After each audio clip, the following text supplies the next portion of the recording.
And he said, at a certain point I managed to get him to command him and tell me who he was. And he said, well, first I told him to command me, what is your original name? I already knew what the name was that Satan had assigned, because Satan always assigns a pejorative name to them. And he does it for two reasons. One, to humiliate them, but there's always some element of truth in the name. They even have all the nicknames for the exorcists, right? And this one woman said, they told me what yours is. You want to hear it? I said, no, I don't. No, because I'm not going to give in to curiosity, and who cares? You know, so, we knew that his name was the small one, was his name, that Satan had given.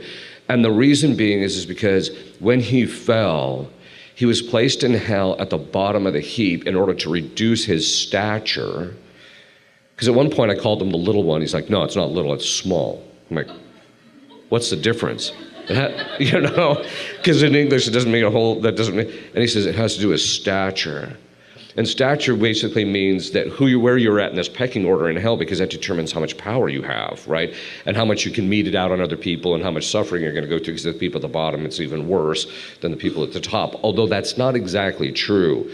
They'll talk about it, how that's that way.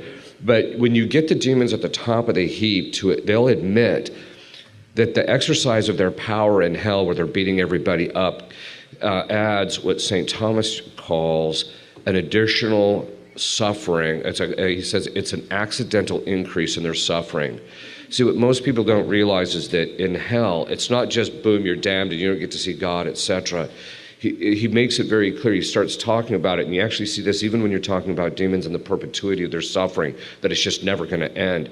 That basically, as Satan basically told me, every time he gets someone to fall, there's a sadistic delight he gets out of it.